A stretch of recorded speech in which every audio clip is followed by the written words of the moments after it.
Of the jurisprudence में हम कुछ एमिनेंट जूरिस्ट की डेफिनेशन देखेंगे, क्योंकि हमने एक चीज़ तो देखी है कि the term jurisprudence has meant different thing as different time. कि जूरिस्प्रूडेंस शब्द का जो मतलब रहा है अलग अलग समय पर अलग अलग अर्थ रहा है इसका, जो कि हमने पिछले लेक्चर में बताया था। The variation is due to the different method of inquiry and approach. और ये जो भिन्नता है कि अलग अलग टाइम में अलग अलग अर्थ रहा है जूरिस्प्रूडेंस का, वो इस वजह से है कि हम इसका जो इसकी इन्वेस्टिगेशन या इंक्वायरी के जो तरीके हमने अपनाए हैं या हमने जो अध्ययन करने का जो अप्रोच अपनाई है वो अलग है। तो इसमें जो इसके मीनिंग में अलग अलग टाइम में अलग अलग डिफरेंस रहा है, वो इस वजह से रहा है कि हमने इसकी इंक्वायरी के जो पद्धति है उसमें अलग तरीका अपनाया है और इसके अध्ययन करने के तरीके में भी हमने भिन्नता रखी है। तो ये जो मीनिंग में अंतर है वो इस वजह से है कि जूरिस्प्रूडेंस की मीनिंग अलग अलग तरीके से रही है। क्यों रही है? क्योंकि अलग टाइम के जूरिस्ट ने अलग तरीका अपनाया उसकी स्टडी करने का, उसकी इंक्वायरी करने का, तो वो मीनिंग में डिफरेंस अलग अलग टाइम में अलग अलग रहा है। It is for the reason that the Julius Stone ने इसको डिफ़ाइन किया है, और Julius Stone has described jurisprudence as the lawyers extraversion. वकीलों का एक्स्ट्रावर्जन यानी बाहर जाना या बहिर्गमन है। जूरिस्प्रूडेंस का मतलब उन्होंने ये बताया है कि jurisprudence is the lawyers extraversion, यानी वकीलों का बहिर्गमन या बाहर जाना। बाहर जाने से मतलब दूसरे सब्जेक्ट में भी देखना कि कानून क्या है, कैसे आया, ये जूरिस्प्रूडेंस है। Meaning thereby the jurisprudence involves examination of the precepts, ideals and the techniques of law by the lawyer in the light of the discipline other than the law। तो इसका मतलब अगर हम और आसान तरीके से समझना चाहें तो जूरिस्प्रूडेंस में जो कानून है उसके आदर्श, उसकी तकनीक, उसकी विचारों का हम एग्ज़ामिनेशन करते हैं या परीक्षा करते हैं, और ये जो परीक्षा करते हैं दूसरे सब्जेक्ट की लाइट में करते हैं, दूसरे डिसिप्लिन की प्रकाश में, या दूसरे डिसिप्लिन को हम रोशनी देते हैं, दूसरे डिसिप्लिन से हम इंस्पायरेशन लेके या उनसे गाइड होके जूरिस्प्रूडेंस की स्टडी करते हैं। तो केवल जूरिस्प्रूडेंस में हम जूरिस्प्रूडेंस को नहीं पढ़ते हैं, जूरिस्प्रूडेंस को नहीं समझते हैं, बल्कि दूसरे सब्जेक्ट या दूसरे डिसिप्लिन जो कि कानून से अलग होते हैं उनको भी हम समझ लेते हैं। इसी वजह से जूरिस्प्रूडेंस को ये बोला है किसी जूरिस्ट ने कि it is the mother of all subject, it is the I of the law. तो इसका मतलब यही है कि ये जो है दूसरे सब्जेक्ट से भी कनेक्टेड होती है। तो the definition of the jurisprudence as given by the some of the eminent jurist, वो हम आगे डिस्कस करेंगे। तो जूलियस स्टोन ने इसको जो बताया है, ये बताया है कि it is the lawyers extraversion, कि ये एक वकील का, एक कानून का, एक विधिक का एक्स्ट्रावर्जन है या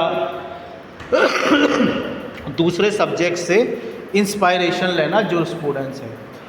अब देखिए इसके बाद में एक अल्पियन है, और अल्पियन काफ़ी पुराने जूरिस्ट हैं और उन्होंने पुरानी टाइप की एक डेफिनेशन दी है कि jurisprudence in its etymological sense means knowledge of law. तो उन्होंने नॉलेज ऑफ लॉ इसको बताया है, और आगे ये कहा है कि it is the observation of the things human and divine. It is the observation of things human and divine. ये उन चीज़ों का ऑब्जर्वेशन है, ध्यान से देखना है, पढ़ना है, जो कि मानवीय चीज़ें होती हैं, इंसानी, और देवीय चीज़ें होती हैं। और आगे उन्होंने कहा है it is the knowledge of just and unjust. ये नॉलेज है जस्ट एंड अनजस्ट की, ये सही और गलत का ज्ञान है कि सही क्या है, गलत क्या है। तो अल्पियन ने इस तरह की डेफिनेशन दी है कि jurisprudence in its etymological sense, यानी जूरिस्प्रूडेंस जो वर्ड शुरू हुआ है, व्युत्पन्न हुआ है, उसका मतलब है विधि का ज्ञान, और ये पहले भी लेक्चर में बताए जा चुके हैं। और अल्पियन ने ये कहा है कि ये जो है ऑब्जर्वेशन है उन चीज़ों का जो कि मानवीय हैं और देवीय चीज़ें हैं, और सही और गलत का ज्ञान है। तो इस तरह की डेफिनेशन अल्पियन ने दी है। और इट कैनोट्स मोर और less the same meaning as the term dharma. तो इंडियन कॉन्टिनेंट में जो टर्म धर्म यूज़ होता है, धर्मा, उसके जैसी कुछ डेफिनेशन है। इसमें रिलीजियस एलिमेंट भी शामिल हो जाते हैं, क्योंकि under the Hindu jurisprudence the cover of the province of the religion, ethics and philosophy. तो हिंदू जूरिस्प्रूडेंस में रिलीजन, इथिक्स एंड फिलोसॉफी भी कवर हो जाती है।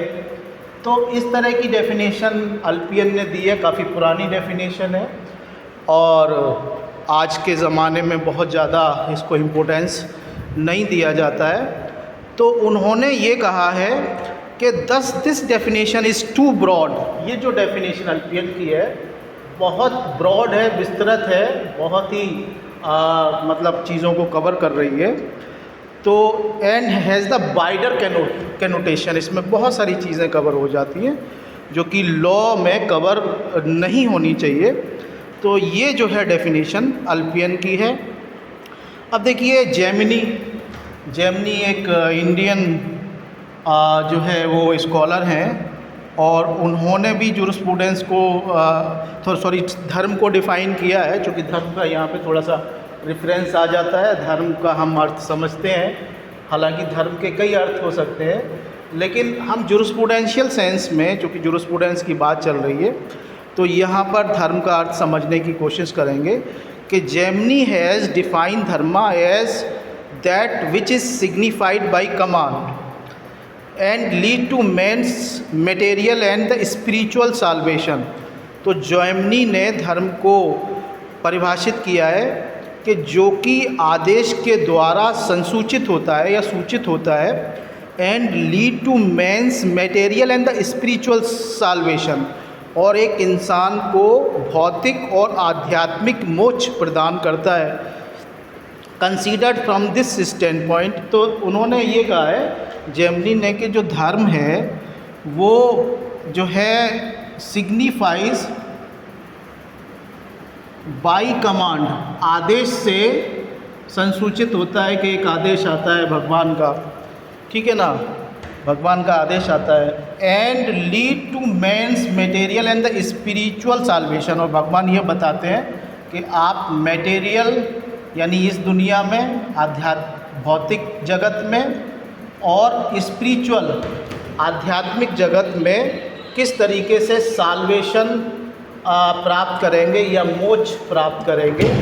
तो जेमिनी का जो धर्म के बारे में विचार है वो ये बताता है कि ये धर्म जो है वो कमांड से संसूचित होता है, कमांड के बारे में बताता है, और ये हमें ये बताता है कि चाहे वो किसी भी अथॉरिटी से आए, और ये माना जाता है कि जनरली वो गॉड से सिग्निफाई होता है, गॉड की तरफ से आता है, और एक व्यक्ति को भौतिक और आध्यात्मिक मोक्ष की तरफ ले जाता है। तो देखा जाए तो जेमिनी ने जो धर्म के बारे में ये कहा है कि इसमें इंसान के इस जगत के और दूसरे जगत के बारे में भी, भलाई के बारे में निर्देश होता है। तो अगर हम इस नज़रिए से सोचें, the modern jurisprudence has much narrower coverage. तो आज का जूरिस्प्रूडेंस जिसे हम पढ़ते हैं, जैसे कि मैंने कल भी बताया और आप पढ़ेंगे कि उसमें केवल कानून से जो कंडक्ट निकल के आते हैं, जिसे हम एक्सटर्नल कंडक्ट कहते हैं, कि अगर आप कोई ऐसा काम करते हैं जो कि कानून ने बताया है कि वो क्राइम है या सिविल रॉन्ग है, तो वो चीज़ जो है जूरिस्प्रूडेंस के परव्यू में आएगी। और वो चीज़ जो कि कानून जिनके बारे में बात नहीं करता, या आपके इनर कंडक्ट हैं, या आपके आंतरिक जो है मतलब बिलीव हैं, आंतरिक विश्वास हैं या आंतरिक व्यवहार हैं, उससे कोई जूरिस्प्रूडेंस को मतलब नहीं है। तो देखा जाए तो इससे ये बात निकलती है कि जूरिस्प्रूडेंस का जो कवरेज है आज के ज़माने में, मॉडर्न जूरिस्प्रूडेंस उतनी वाइड नहीं है, उतनी विस्तृत नहीं है, जैसे कि इंडियन जूरिस्प्रूडेंस में धर्म को भी इंक्लूड करके डिफ़ाइन किया गया है। तो from this standpoint the modern jurisprudence has a much narrower coverage and is defined to what Hindu jurist describe as vyavahara. तो इसमें जो है, जो इंडियन आइडियोलॉजी में व्यवहार, यानी आप जब किसी से व्यवहार या कंडक्ट करेंगे, जब किसी से बातचीत करेंगे, जब किसी से इंटरेक्ट करेंगे, तो उसमें बदतमीज़ी नहीं होनी चाहिए, उसमें ऐसी बात नहीं होनी चाहिए जो कि लॉ की नज़र में गलत है। तो ये व्यवहार का जो कंसेप्ट है, वो व्यवहार का जो कंसेप्ट है वो इंडियन जूरिस्प्रूडेंस में व्यवहार में भी आ जाता है, और इस तरह की चीज़ें भी जूरिस्प्रूडेंस या धर्म के परव्यू में कवर हो जाती हैं, जो कि मतलब आपके इनर बिलीफ या इनर कंडक्ट जो है, जो कि जिससे कि लोगों को कोई नुकसान नहीं होता है, उसको भी गाइड करने की जिम्मेदारी मतलब धर्म ने ले रखी है। तो अगर हम इस नज़रिए से देखें तो आज की जूरिस्प्रूडेंस को नैरो कर दिया गया है। इंडियन, अगर हम कॉन्टिनेंट के हिसाब से इसको मतलब कंपेयर करने की कोशिश करें, तो आज की जूरिस्प्रूडेंस नैरोअर है इंडियन कॉन्टिनेंट के पर्सपेक्टिव में, और जो जूरिस्प्रूडेंस को जिस सेंस में हम पुराने टाइम में लेते थे, जैसे कि हम बात कर रहे हैं अल्पियन की, तो अल्पियन ने इसको वाइडली डिफ़ाइन किया है। इंडियन आइडियोलॉजी में भी धर्म के हिसाब से डिफ़ाइन होती है तो वाइडली होती है, लेकिन आज की जूरिस्प्रूडेंस से केवल इतना मतलब है कि केवल इसमें वही कंडक्ट आएंगे जिनको लॉ क्राइम या सिविल रॉन्ग डिक्लेयर करता है, वही जूरिस्प्रूडेंस के या वही विधि शास्त्र के कवरेज में आएंगे।